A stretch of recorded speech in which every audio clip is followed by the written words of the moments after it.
गोरखाओं की आवाज को बुलंद करने के लिए चैनल को सब्सक्राइब करें और खबर को लाइक शेयर करें। राजू पिस्ता।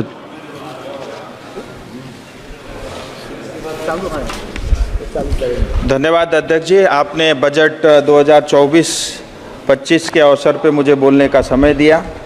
मैं दार्जिलिंग की जनता का भी आभारी हूं जिन्होंने मुझे दूसरी बार उनकी आवाज़ इस सदन में बनने का मौका दिया। और मैं बधाई देना चाहूँगा आदरणीय प्रधानमंत्री मोदी जी को और वित्त मंत्री सीतारमण जी को कि बजट में हर पहलू को ध्यान में रख करके बजट तैयार किया गया। और बजट में खास करके युवाओं की बात की है, यूथ स्किलिंग की, एम्प्लॉयमेंट की और एग्रीकल्चर की, इंफ्रास्ट्रक्चर की, जिसमें अर्बन डेवलपमेंट भी है, रूरल डेवलपमेंट भी है, इनोवेशन की, मैन्युफैक्चरिंग की और वुमेन लेड डेवलपमेंट पर जोर दिया गया है। भारत युवा देश है और आज के हमारे युवा कल का भारत है। और युवाओं के रोजगार और स्किलिंग के लिए भारत सरकार 2 लाख करोड़ रुपए खर्च करेगी और 5 साल में 4 करोड़ 10 लाख युवाओं को रोजगार देने का इसमें लक्ष्य रखा है। और भारत के टॉप 500 फॉर्च्यून कंपनी में उनको 1 साल का ट्रेनिंग भी मिलेगा और उसमें स्टाइपेंड के नाते 5,000 रुपये प्रति माह भी मिलेगा। और जिन युवाओं को पहली बार नौकरी मिलेगी उसको 15,000 रुपये तक भारत सरकार एक बार डायरेक्ट उसको 1 महीने की तनख्वाह देने का काम भी करेगी। इतना ही नहीं, हायर एजुकेशन के लिए 10 लाख रुपए तक का लोन भी मिलेगा और जिसका करीब 3% करीब 40% हो जाता है ब्याज का, 3% ब्याज जो है भारत सरकार भरेगी। इंफ्रास्ट्रक्चर पे जोर दिया गया है जिसके लिए 11 लाख करोड़ से ज़्यादा रुपए का आवंटन किया गया है और रूरल इंफ्रास्ट्रक्चर फंड के लिए 2.66 लाख करोड़ रुपए का इसमें प्रावधान किया गया है। प्रधानमंत्री आवास योजना के अंतर्गत 3 करोड़ नए घर बनेंगे और प्रधानमंत्री आवास योजना अर्बन के अंतर्गत 1 करोड़ घर बनेंगे और जिसके लिए जो है 10 लाख करोड़ का खर्च भारत सरकार करेगी।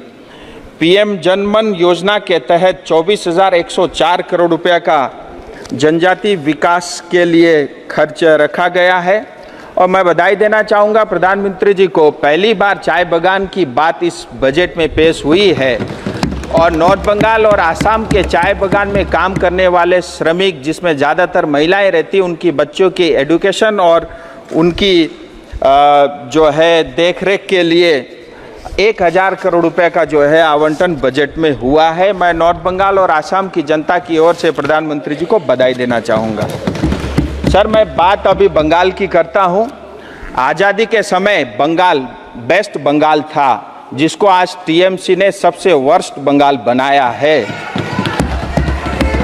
कोई आप चिल्लाते रहो, मैं आंकड़े आता हूँ, मैं आंकड़े chair and talk only on budget पे ही बोल रहा हूँ सर। और जो काम ईस्ट इंडिया कंपनी करती थी आज टीएमसी पश्चिम बंगाल के साथ वही व्यवहार कर रही है। अनेक योजनाएं जिसमें मनरेगा हो, स्वच्छ भारत हो, प्रधानमंत्री ग्राम सड़क योजना हो, आवास योजना हो, आरआईडीएफ का फंड हो, मुफ्त राशन हो, बॉर्डर एरिया का डेवलपमेंट फंड हो, हर जगह घोटाला है। यहाँ तक कि शिक्षा को भी इन्होंने नहीं छोड़ा और ओलंपिक चल रहा है। मैं ये कहना चाहूँगा, अगर आज जो है करप्शन के ऊपर में ओलंपिक में कंपटीशन होता तो टीएमसी को गोल्ड मेडल मिलता।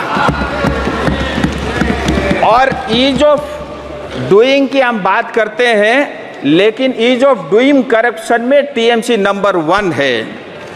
पश्चिम बंगाल को 7 लाख करोड़ का कर्जा ये टीएमसी की देन है। 35 साल सीपीएम पश्चिम बंगाल में शासन में थी, 1,90,000 करोड़ का कर्जा था, आज वो बढ़ के 7 लाख करोड़ हो गया है। मैंने टीएमसी से 1 रुपये नहीं लिया, मेरे ऊपर 70,000 रुपये का जो है कर्जा इन्होंने डाला है। और पश्चिम बंगाल की आप देखिए monthly per capita consumption north east के 8 स्टेट से भी कम है, इनको शर्म आनी चाहिए। आज़ादी के समय पश्चिम बंगाल का मैन्युफैक्चरिंग 30% कंट्रीब्यूट करता था जो आज 3% से कम रह गया है, ये भी इन्हीं की देन है। और ये कहते हैं कि केंद्र जो इनको पैसा नहीं देता। सर मैं डाटा के साथ कहना चाहता हूं, प्रधानमंत्री आवास योजना, प्रधानमंत्री ग्राम सड़क योजना और मनरेगा। अब मनरेगा के आंकड़ा आपके सामने रखना चाहूंगा सर, बड़ा मैजिक नंबर है। आधार लिंक होने से पहले मनरेगा के 3 करोड़ 88 लाख 3.88 करोड़ आधार लिंक होने से पहले मनरेगा के कार्ड थे, और जैसे आधार लिंक हो गया ये रह गए 2.5 करोड़, यानी 1 करोड़ 35 लाख फर्जी कार्ड बांग्लादेशी नागरिकों के बने थे। और इतना ही नहीं, 24 परगना जिले में 38 लाख मनरेगा के कार्ड थे, आधार लिंक होते ही 15 लाख विलुप्त हो गए। इसी तरह मुशीराबाद में 33 लाख मनरेगा के कार्ड थे, जिसमें 13 लाख आधार लिंक करते ही गायब हो गया। हकीकत यह है, चाहे चिट फंड घोटाला हो, टीचर घोटाला हो, पीडीएस घोटाला हो, कोयला घोटाला हो, मनरेगा, आवास योजना, हर घर जल, अमृत, गाय की तस्करी, सब में टीएमसी इन्वॉल्व है। यहाँ तक कि मुख्यमंत्री का पेंटिंग का भी घोटाला हो गया टीएमसी के शासन में। और मैं इनके एक नेता को सुन रहा था, उन्होंने नॉर्थ बंगाल की बात की, मैं वो भी आपके समक्ष रखना चाहूँगा। सर नॉर्थ बंगाल में 8 डिस्ट्रिक्ट है, जिसकी आबादी करीब 3 करोड़ है। हम रिसोर्स के अंदर में भी रिच है, और सबसे बड़ा रेवेन्यू जो है पश्चिम बंगाल को नॉर्थ बंगाल देती है। हमारे पास चाय है, ट्रेड है, हाइड्रो है, टूरिज्म है, और जंगल यानी फॉरेस्ट भी है। और उसके मतलब इतना कुछ होते हुए भी, हमारा कंट्रीब्यूट होते हुए भी, पश्चिम बंगाल का सालाना बजट है 3.88 लाख करोड़ रुपया, लेकिन नॉर्थ बंगाल डेवलपमेंट बोर्ड को मिलता है 860 करोड़ रुपया। शायद दीदी को पता भी नहीं होगा, जो पूरे बजट का 0.002% है। हमारे चाय बागान बंद हो रहे हैं, हमारे सिंकोना बागान बंद हो चुके हैं। इन्होंने सिर्फ नॉर्थ बंगाल को ठगा है और हमको सिर्फ लूटा है। नॉर्थ बंगाल के लोग स्वाभिमानी हैं, हम अपने पैरों पे खड़ा होना चाहते हैं। नमस्ते दीदी। इतना ही नहीं, इन्होंने कहा बजट में पश्चिम बंगाल को कुछ नहीं मिला। मैं कुछ आंकड़े आपके समक्ष लेके आया हूँ। बजट में 93,000 करोड़ रुपया सिर्फ पश्चिम बंगाल को मिल रहा है, जो महाराष्ट्र से ज़्यादा है। 1.5 लाख करोड़ रुपया इंटरेस्ट फ्री, 50 साल तक आपको ब्याज नहीं देना है, यह पश्चिम बंगाल के लिए भी है। पूर्वोदय योजना, जिसके अंतर्गत कलकत्ता से लेकर के अमृतसर से लेकर के कलकत्ता तक इंडस्ट्रियल कॉरिडोर बनेगा, जिसमें पश्चिम बंगाल के युवाओं को रोजगार के नए अवसर मिलेंगे।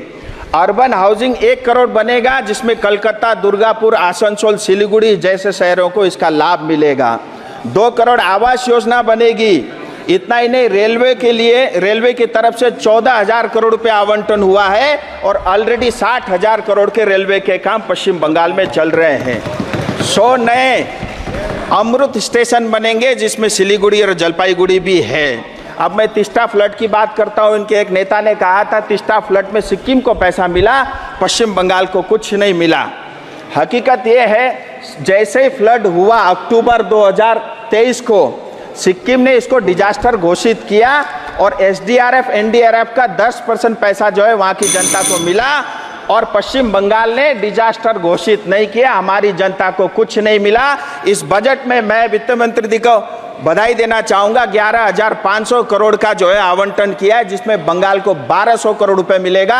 अब आपके माध्यम से मेरा बंगाल सरकार से निवेदन है, तिस्ता फ्लड पीड़ित को ये पैसा मिले।